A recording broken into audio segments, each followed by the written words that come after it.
Hello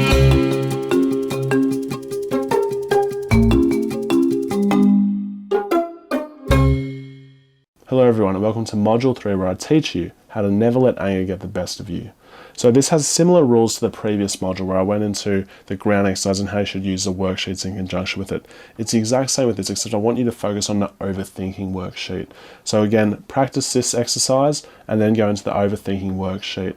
And the reason for that is when it comes to anger, it's very easy to get stuck into a state of ruminating about something, whether it's someone negative someone said, whether it's something negative which has happened in your life, or something which has made you angry, maybe someone hasn't treated you with respect, or maybe it's something you're thinking about in the past. It's very easy to get angry and stuck on this because anger is a very high energy emotion. It can be very, very intense and it's very hard to let go of it. So use it in conjunction with the overthinking worksheet and see whether it's a thought you should hold on to or your focus on the situation is something you should hold on to. And there's another point on this I really want to mention, that when it comes to anger, it often comes when someone feels like they've been wronged, or they haven't done as well as they thought they would, or whatever it is. And when I'm talking about it with other people, like if someone said something nasty to you or whatever, it's actually quite normal and healthy to be angry about that because they haven't treated you with respect. They may not be holding themselves to the values you hold yourself to. And there's actually a very legitimate reason getting upset. And that anger can be a good response because it's teaching you what you do and don't want in your life.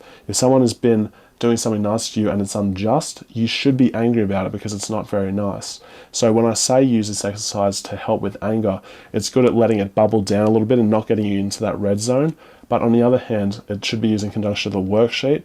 And you should also, if it's again to do with a person, you should try to resolve the situation or get to a level of acceptance with it. That's really, really important. We're going to go into that more in week 5 where I talk about toxic people and toxic situations. But I really, really want you to think about that, whether you should let these people do these things to you if it is about that situation. If it's about yourself, the same thing goes in terms of overthinking, where if you're ruminating about something, a mistake you made in the past, and you're angry about it, really try to resolve that and get on top of that. And again, you do that by working in conjunction with the previous worksheet I went through. So we're now going to turn to this in the lecture note where I go through this with the traffic lights, the depression traffic lights for the green, orange and red zone. So when you're in the green zone, imagine someone or a situation in your life that provokes anger and practice with this. So this will make you more prepared and in control for when it does happen. So if you've got a coworker who annoys you, or you're in a meeting where you're not treated very nicely, or you're at a family gathering where it's not very nice, imagine yourself in the moment. Imagine that triggering situation happening. Imagine the triggering words being said by the person who triggers you.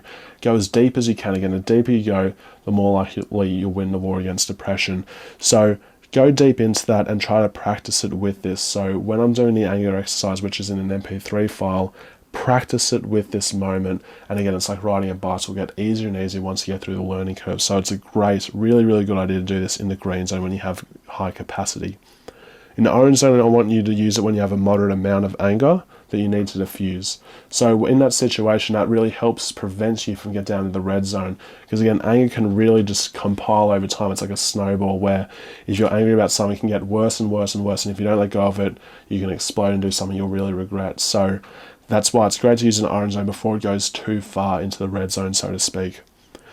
When you're in the red zone, however, and you have a lot of anger, it's most important to walk away from the triggering situation. Again, you don't want to make any rash decisions, any huge mistake, which will cause a really negative reaction out of you, lead to a negative circumstance with the person, and lead to a situation where you have to do damage control at some point, or even just fracture a relationship when it could have been prevented in the first place.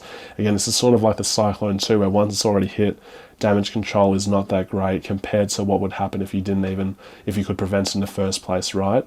So this is really important for the red zone. Come back to it with a clear head when your emotions are a little bit more in check. So again, use it in conjunction with the overthinking worksheet. So you use this exercise first in the MP3 file, use it first, and then do the overthinking exercise.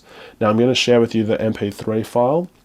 Before we do that as well, just fill out this worksheet in terms of what to do in the green zone with these situations, what are some orange zone situations where this may happen, or even a red zone situation, so you know exactly, again, if you aren't prepared for depression, you're more likely to go into the downward spiral. So the more prepared you are, the more you know where your triggers are, the better you'll go against it and you'll win the war. So fill out the worksheet in your workbook for this module, and then we're going to share with you the MP3 file. So I'm not going to include exactly what I say in this moment because I really want you to listen to it. And when you listen to it, practice it 5 to 10 times with it, and then if you feel a little bit more confident, practice it without it. But it's easier, I think, using it with me in the moment, so you can just get a better idea of how things go and the pace that we go with. So that's the end of Module 3 in Week 3. So I really hope you found this helpful. Go through the MP3 file again and find what you did and didn't like and see how helpful it is. Again, it gets easier and easier. It's like riding a bicycle, get more and more easy. So practice it, and then I'll see you in Week 4. We go into the behaviours and how to change them and get control of them back so depression doesn't have them. I'll see you there.